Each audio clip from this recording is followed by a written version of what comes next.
Welcome to the Jords FTTV YouTube channel. Today we'll discuss how we went for round 23, so should be good. Discuss a few things today. Discuss the team quickly. Not much to say about the rank. 279 rank. It's alright. I think you always strive for top 10. Didn't get there this year, but it's alright. It's very hard, and if you have got there in the past or you're there, like, well done, because it's hard. I feel like I've done a lot right. I know the errors I've made. Didn't play the year perfectly, and that does feel with how good everyone is now. It's really hard to crack that. I don't know how many points. It'd probably be like 600-700 points away from top 10. That's pretty tough, but you sort of know, like, maybe these guys have like top 10 guys. They've all nailed their captains. They didn't go for like a Philippou or a SDK. Those two mid prices were horrendous. Not having Gorn as well for most of the year, not having Sinclair most of the year.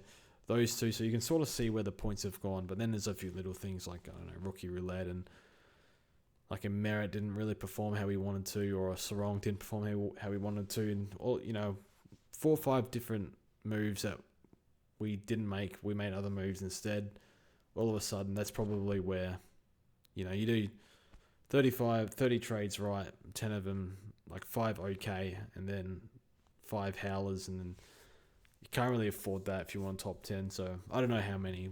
I don't know if I've made 30 good trades, but just as an example. But yeah, it's just good to reflect on the year. But yeah, 2585, so it went slightly up in rank. I was hoping for top 200, probably not. Without Grundy this week,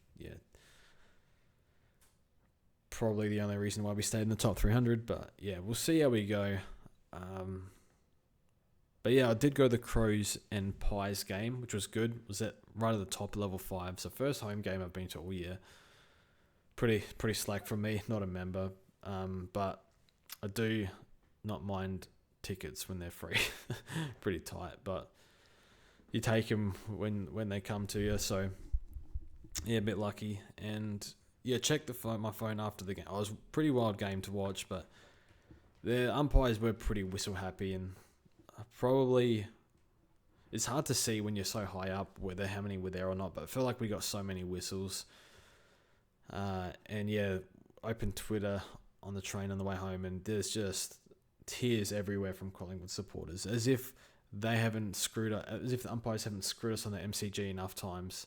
So we got one back, which was nice, but I can see the stereotype for Collingwood having the worst fans. No offense, not everyone, but that's how it is. If you did a poll who has the worst fans, it will be Collingwood. So I can see why I've been at the game, but they did get good representation, and like any supporter base, is good and bad. So no offense to Collingwood, but yeah, it's a good game. Probably should have lost. Keane and Worrell had to intercept everything all night non-stop, so and yeah, we lose clearances every week, and yeah, the game's more like transition now, but I feel like there are moves we can make to like stem the bleeding in the midfield. It's killing us. So we didn't have to play on any superstar forwards. Like what McRae's done with that list, like apart from Nick, who's their like superstar? It could have been Houston, but not this year. But like their list is really not that, like, I don't think it's a top 4 list. What McRae's done with it is incredible. Like, you put any other coach, like 80% of the other coaches in that team, I don't think they make the 8. So yeah, you got like Frampton and Moore defending like Thilthorpe, Tex and Fogg. So really that should have been an easy advantage to us. But yeah, midfield for the Crows is a big issue. Billy Dowling's one to watch for next year if he gets traded. He's getting 40 and 35 in the last 2 SNFL games, and we played Murphy and Schonberg over him. And I don't hate Murphy, but as a player, he shouldn't play again. But he does bleed for the jump. He does try his heart out, but I think anyone that's watched him knows he's not up to it, unfortunately. And to play Schonberg over Dowling was insane. Like, selection is just, with Nicks, you can't make sense of it a lot of the time. So Dowling came in last year, was a good rookie for us, and now he's just plugging away at the twos. Like, what more do you want him to do? Like, Berry and Peatling are finding very little ball, And yeah, losing clearances again. I think we lost by like 14 or 16. So having someone who can win clearances, apparently Matt Crouch is a bit sore at the moment. So they got to find something. Like, I'd even throw, this is turning into a Crows podcast. We'll move on quickly, but I'd even try Keys or something in there. Someone that can actually win ball and get inside and outside ball, because I think we're struggling in that area. But anyway, that's my opinion on that. If you're any Crows fans in the comments, let me know what you think. But yeah, some odd selections too. Apparently Nas, who was at VC, it was Nas or Rowan into Bont, so it was always going to end up on Bont. But yeah, Dodson was not named for... So Dodson was named, so took it off Rowan, put it on Nas. So apparently Nas maybe wants to come Crows, or was leaning Crows. There's two reports, one from a guy at Fox, don't know his name, forgot, but John Ralph is saying that he's looking at the Crows or the Saints for to where he ends up. So almost needs a LeBron style decision, I think, at this point. Broadcast it on Fox. I'm going to take my talents to Westlakes or Moorabbin. So I'll stay at Moorabbin. So with Port, like, how can you go there? But you need Butters to sign to want to go there if you want it to go there for footy reasons. And Butters has already said openly, family and friends come second to footy. And I like that he said that, because you have your rest of your life, family and friends. You only have, so you probably for most late 20s, early 30s to play your football. So yeah, I think he's 24, 25. So he might only have, you'd have less than 10 years left. So he'd want to win flags while he's here. So yeah, the thought of Hawthorn getting a Butt is quite frightening. I would not allow that to happen. A bit like Sydney getting a Harry Mackay or Curnow. Like, please don't make those trades happen, because that's gonna terrorize the top 8 if either of those moves can happen. So, but he's out of contract next year, so we'll see. And that's the thing, when your player is out of contract, Butters next year, Nas this year, you just lose value and leverage at the trade table, because what are you gonna do? Like, he wants to go home. He doesn't have a contract. He's going to go to the preseason draft. Like, I don't know. It's just because the players have so much power and player managers, so they have to pick a club, and just got to hope they've got the picks to make it work. So, don't know. But Crows list, they've got Butts 7 or 8 minutes in. We haven't even spoken about SuperCoach, but yeah, Butts, Bond, Dowling. 3 plays I think would be in best 22s of a lot of teams. Obviously, it's not enough. 2 firsts will be a minimum, and then whatever else they can get. So, we'll see what he says. I don't mind the Saints, so I wouldn't be upset if he stays, but I would love him at the Crows. Sheezel had his 54 touches, which is insane. So, it's good to watch him, and it's good to... Both him and McKercher are playing in positions where they can get the ball. So I've no idea what he was doing, playing them both in the forward line. It didn't make any sense. We knew that beforehand, and then to the surprise of no one, like, they've reverted their roles, and it's working now. But yeah, defense has been good. We jumped on a Whitfield, Sinclair, McKercher, Nas. Like, we pretty much reshaped the defense. And in the back half of the year, yeah, very happy with what we've got. Like, yeah, couldn't ask for much better than this. Maybe Holmes, and Dacos has been very annoying. Not going to own him again. Like, good player, but not really SuperCoach relevant. Like, lucky for the 200. Nothing over 110 we've got from him. Maybe this Melbourne game. Two scores over 110. One was a 200. So, not been terrible, but not enough. Midfield was good. It's good to get something from the Freo boys. They're in big strife. I was looking at the ladder before. Looks like they're going to miss if they don't beat the Dogs at home. It's pretty rough. So yeah, it's an elimination final. So everyone's pretty safe, except for the Dogs and Freo.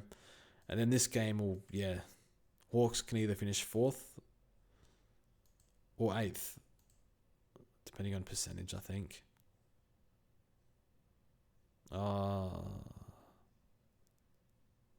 No, yeah, that sounds about right. And then Lions could, yeah, same thing. They're fighting for top four. It's a top four. It's basically a pre-final. It'll be pretty exciting. I think with the Crows, I wouldn't mind playing Collingwood again. I know they would want to play us, but I fear Brisbane, I fear Geelong, I fear Hawthorn. Probably don't fear the other teams. I do slightly fear the Dogs, just because of... I think their system can break down pretty easily, but they've got firepower and superstars everywhere, so that's probably the worry there. It'll be interesting. But I feel like Crows versus Collingwood, probably 50-50 at Adelaide Oval. They'll probably get a few players back too, like Howe. We'll get Michelini and Rochelle back, which we'll need. McCarthy didn't count, so Merritt hopefully comes back and we'll loop him. The broken hand, so hopefully he's all good. Gorn's been good. Rowan's been a good pickup. I probably wanted a bit more from him this week. Then the forward line's just like a lot of 80s and 90s, apart from Baz this year. So Myers has been good for us, so I'm happy with that. Could have gone Humphrey and Grundy or Gawn and Myers. Humphrey and Grundy both missed with... I can't remember why Humphrey was out, but yeah, Grundy got concussed, so they both would have missed. We would have looked at a 0 score there, so it looks like we made the right call, luckily. So look at cash leagues. I think we won our leagues. Got kicked out of the regs league. That's all right. So cash leagues we won. Yeah, unfortunately, this guy didn't have great cover. He's got Cherry, he's got Bolton. Bolton scored 30. Lucky I didn't pick him.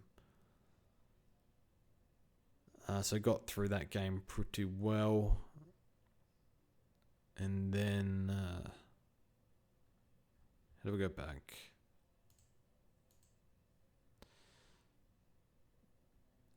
Then the other cash league, we just won because he had Rosie and no Butters, so that was probably the difference there. I was a bit worried because he had the dog stack against West Coast, but we had the Saints stack against Essendon, and neither of them really went too large. So, so final we've got, who are we up against?